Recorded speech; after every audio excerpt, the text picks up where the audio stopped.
On l'a vu avec Home, l'enfant dans Ours d'argent à Berlin. Ursula Meyer est de retour avec un film formidable, La Ligne, avec notamment Valeria Bruni-Tedeschi et à ses côtés, formidable Stéphanie Blanchou qui est avec nous. Eh bien, c'est peut-être un film qui représentera la Suisse à nouveau aux Oscars, on l'espère. Peut-être l'année prochaine, oui. Ursula, parce que c'était l'aventure évidemment de l'enfant d'en haut. Mais il y a dans ce film-là un peu, j'allais presque dire, tout votre cinéma. C'est-à-dire la force de personnages féminins, la violence aussi, quelque part, et les relations humaines, et de l'humour. Non, je tiens à l'humour parce que même si le sujet est difficile, c'est vrai que j'ai besoin de l'humour, j'ai besoin par moments voilà, de faire sourire ou rire le spectateur. Et je pense plus on fait des films durs, d'ailleurs, je pense plus il faut amener de l'humour. Ouais, on parle d'une ligne, c'est le titre du film, hein. Stéphanie Blanchou. Cette ligne, c'est celle que votre personnage ne doit pas franchir. Exactement. Et en même temps, c'est grâce à cette ligne que, disons, la relation va être un peu adoucie, très étrangement. C'est à partir du moment où cette ligne est tracée qu'en fait, Margaret se calme un peu, ou en tout cas trouve une distance plus juste entre elle et sa mère, qu'elle essaie évidemment de toujours garder en lien. Et puis sa petite sœur et son autre sœur. Et donc il y a quelque chose qui, je trouve, au fil de l'histoire, s'adoucit grâce ou à cause de cette ligne. Oui, la ligne donc qui va les séparer parce qu'il y a effectivement de la violence. Margaret et sa mère, interprétée par Valeria Bruni-Tedeschi, ça s'appelle La Ligne. Regardez.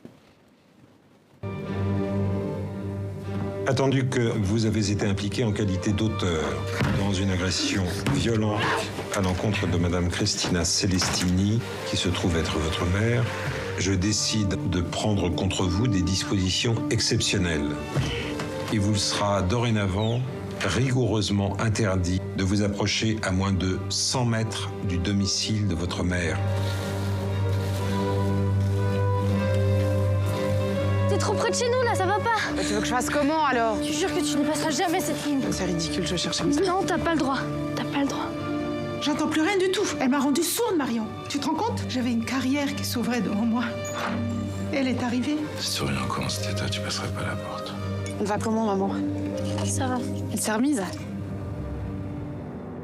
Elle avait tout, Margaret. C'est une musicienne, elle a hérité de moi. Qu'est-ce qu'elle en a fait? Marion, il y a ta frangine. Elle ose pas passer la ligne. Là-bas, c'est Margaret.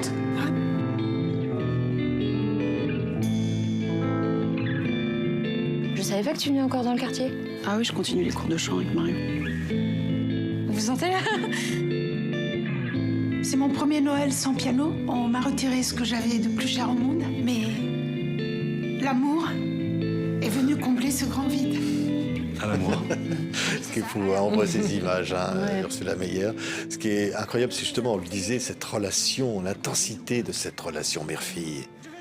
Oui, c'est vrai que on se rend compte peu à peu que la violence n'est pas forcément là où on l'attend. En fait, c'est vrai que le personnage joué par Stéphanie est un personnage violent physiquement. Il y a une colère en elle, mais peu à peu, on découvre un autre personnage qui est tout aussi violent, voire même peut-être plus violent, qui est une autre forme de violence, qui est le personnage de la mère, qui est terrible, qui est un personnage, une mère défaillante, infantile, dysfonctionnelle, faisant peser l'échec de sa carrière à ses enfants, à ses filles, à ses 3 filles. Enfin, voilà, complètement égocentré et qui se révèle, voilà, on le voit dans la bande-annonce, enfin un personnage terrifique, mais qui est aussi touchant, voilà, qui a aussi ses fragilités. Oui, et le personnage donc, de Margaret, hein, Stéphanie, il est attachant quelque part, parce qu'au fond, tous ces personnages, on l'a bien vu, là, il y a de la violence, mais les personnages sont attachants. Oui, et c'est tout le pari, c'était en tout cas le pari de l'écriture. Au début aussi, on savait qu'on allait se mettre à essayer de décrire et de rentrer dans la peau de cette femme violente et donc peu à peu ne pas la rendre trop antipathique. Et en même temps, c'était tout le travail et le talent d'Ursula, c'est-à-dire elle réussit à faire sortir chez chacune de ces femmes à un moment donné quelque chose qui, nous, en tant qu'actrices, nous échappait déjà sur le plateau, puisque pour parler de mon personnage, en tout cas sur le plateau avec Ursula, ce qui était assez magnifique, c'était chaque prise était extrêmement différente pour une même séquence, et justement comment est-ce qu'on dose cette violence pour ne pas en faire trop. Et des fois Ursula me guidait en me demandant de la faire surgir à des endroits où on s'y attend pas, et je crois qu'effectivement, Margaret, au fil de l'histoire, quelque chose se déploie chez elle qui, je pense, est touchant parce que c'est une envie de reconnaissance, de légitimité, d'amour, d'être reconnue par sa mère. Et à partir du moment où on est sur ce fil-là, on devient, je pense, touchant et ça touche à l'universel. Et le cinéma d'Ursula, on sait à chaque fois, je trouve que ça soit dans Home, L'Enfant d'en haut, ou même encore ici dans La Ligne, c'est comme un conte tout à coup qui vraiment évolue sous nos yeux. Et on est pris vraiment comme on est pris dans une histoire de Tchekhov. Et oui, voilà. Ouais, c'est vrai, hein, ça c'est incroyable. C'est juste. Ce qui est très juste. Hein. On ne peut pas ne pas parler de la musique. Alors on a vu, il y a Benjamin Biolay, bien sûr, et qui chante d'ailleurs aussi à un moment dans le film. Il est formidable. Hein. Mais la musique est un des personnages, parce que là on parle du silence, de cette quasi-surdité, et en même temps de ce lien peut-être entre la mère et la fille, qui serait la musique. Oui, la musique, c'est vraiment le lien entre le personnage. C'est aussi le seul héritage positif que cette mère a transmis à Margaret, qui elle-même le transmet à sa petite sœur, parce qu'elle lui donne des cours de chant à La Ligne, justement. Et c'est un rôle très, très important. Ça amène aussi un autre aspect du personnage de Margaret. C'est tout à coup, on sent à travers la musique, tout à coup, elle met des mots sur sa souffrance, sur son manque d'amour de cette mère. Et puis, une mélodie fragile, une voix fragile. Et c'était important que peu à peu, un morceau surgisse durant le film, comme si, durant tout le film, elle avait composé un morceau qui est livré aux spectateurs dans la salle de concert, mais aussi aux spectateurs dans son entièreté vers la fin du film. Oui, la musique que Stéphanie connaît bien. Oui, oui. Musicienne, évidemment, dramaturge aussi, bien sûr, hein, et boxeuse, hein, on va le dire. Alors, on a un clip d'ailleurs, hein, vous aviez fait ensemble. Absolument. On va voir des images qui préfiguraient peut-être le film La Ligne. Peut-être, ouais. Qui était quand même une histoire incroyable parce que ça s'appelle Décor. On va voir peut-être des images, voilà. Et ce sont des images de corps et de boxe aussi. Et c'est important de montrer ça, de montrer ces corps de femmes de cette manière-là. Oui, je crois que c'est vrai que dans le cinéma, la plupart du temps, quand la violence est montrée, elle est souvent portée par des personnages masculins. Voilà, toute l'histoire du cinéma le montre. Et ce qui nous intéressait avec Stéphanie, c'était de se dire, au fond, voilà, ça va être elle, au lieu de il, de faire plutôt un western au féminin, et de se dire pourquoi la violence ne serait pas portée par une femme. Voilà. Souvent, c'est aussi plutôt des adolescentes, mais une femme de 35 ans, aujourd'hui, voilà, qui se bat comme un homme. Voilà, et sans que ça soit greffé à une autre thématique comme la drogue ou la prostitution, de se dire voilà, c'est une femme violente. Oui, tiens, regardez quelques images de ce clip.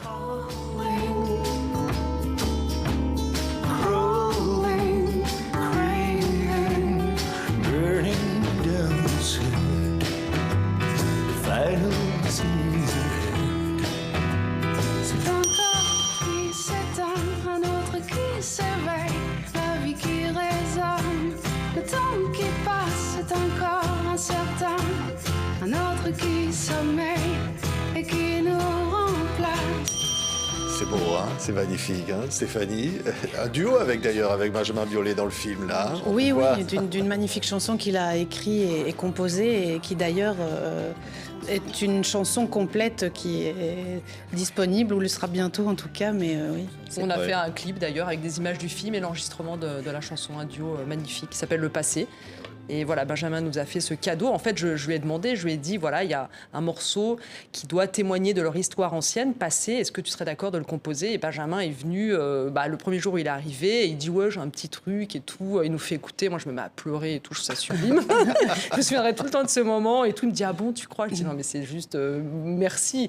Et donc, il nous a fait ce cadeau-là et le cadeau de terminer le morceau. Et voilà, il sera disponible bientôt. Ce qui est formidable, c'est le titre avec La Ligne. Hein, c'est qu'on va aller voir ce film, il faut aller voir ce film, c'est un film qui ne ressemble à aucun autre. Il y a une forme de géographie du paysage qu'on va dire, on a vu cette ligne comme ça là, et au fond il y a ces murs, parfois invisibles, qui séparent les personnages. Ça parle, c'est quelque part, c'est universel au fond. Oui, mais c'est vraiment, c'est ce que je disais, c'est le talent d'Ursula, c'est vraiment ça, c'est d'écrire des contes et de se dire, ben voilà, on ne sait pas tellement à quelle époque on est finalement. Et ce qui compte, c'est vraiment l'humain et aller à chaque fois au plus profond de l'âme de chacune de ces protagonistes et puis de chacun de ces hommes qui les entourent et ne pas donner trop d'explications pendant l'écriture à laquelle j'ai participé en début de travail. Vraiment, c'était chaque fois, non, ça, on n'a pas besoin, ça, on n'a pas besoin, on n'a pas besoin de répondre à ça, on n'a pas besoin de répondre à ça. Et c'est vrai, après, dans sa façon de nous diriger en tant qu'actrice, et puis quand on voit voilà, quelqu'un comme Valeria ou India, tout à coup incarner ces femmes, elles sont tellement chargées, ces actrices, de plein de couches, qu'en fait, on peut être à la fois très irrité par elles et la minute d'après être tout à fait bouleversé et touché, ému, en empathie complète. Et c'était vraiment, je crois, pour Ursula, de la dentelle, vraiment de construire aussi ce film après, pendant le montage, et pour que ça soit à l'image de son cinéma, c'est-à-dire extrêmement organique, extrêmement visuel. Et je pense que c'est un cinéma qui dure. Ouais, c'est vrai. On voyait des images comme ça, de paysages. J'ai dit, dans le dossier de presse, on parle de western suisse. J'ai trouvé ça très original. J'ai dit, tiens, bon, c'est vrai que ce paysage, qu'on ne situe pas, mais comme ça, on voit des marchands de poissons, on voit des montagnes enneigées. C'est important aussi, ce climat. Oui, c'est vrai que j'aime filmer la Suisse. C'est une topographie, c'est tourné en Valais, et c'est une topographie qui m'intéresse beaucoup. Et puis c'est vrai quelque chose de très arbitraire dans ces 100 mètres. C'est une mesure d'éloignement de 100 mètres que la petite sœur va tracer dans ce cercle, ce rayon autour de la maison, qui traverse des espaces très hétéroclites. C'est vrai, vous le dites, un champ, une route, même la ligne plonge dans le canal à un moment donné, qui renforce cette idée de frontière, quoi. Mais comme vous le disiez, cette ligne, cette frontière, c'est celle qu'on se met aussi à nous-mêmes, celle qui est mise évidemment avec cette famille, mais aussi les propres limites qu'on s'impose, et aussi l'autorisation ou pas. C'est vrai que ce personnage ne s'autorise pas à être chanteuse, à monter sur scène et à montrer ce talent qu'elle a, parce qu'elle n'a pas la reconnaissance de sa mère, qui est peut-être la reconnaissance la plus importante, parce que c'est une fille qui n'a pas été désirée, ce qu'on comprend d'ailleurs à la toute fin du film. Ouais, la ligne. Et si on la franchissait, la ligne, tiens, allez voir ce film. Formidable film d'Ursula Meyer, nouveau film événement avec Stéphanie Blanchou, entre autres, qui est là et qui est formidable, évidemment, à l'écran. Et intense. Faut le faire. Faut le faire, le personnage. Faut le faire, le personnage de Stéphanie. Hein. Ouais. Je pense que c'est le personnage le plus difficile que j'ai eu à écrire, à mettre en scène, à diriger, je pense, de tous mes films. Parce que c'est un personnage de l'instant. C'est pas un personnage où on se dit il est chargé de ça, de la scène d'avant, ou n'oublie pas que tu vas bientôt faire ça. C'est un personnage du présent, de la seconde, qui fonctionne à la seconde, un peu comme des personnages, je pensais à Indian Runner de Sean Penn, Barfly de Barry Schroeder, ou le film de Coppola, Rusty James, des films comme ça où tout à coup c'est des personnages de l'instant, et c'est très difficile à diriger, je trouve. Elle le fait remarquablement bien. Merci Ursula Meyer, et merci à Stéphanie Blanchou. Courez voir la ligne. Merci d'avoir été avec nous. Merci de nous avoir invités.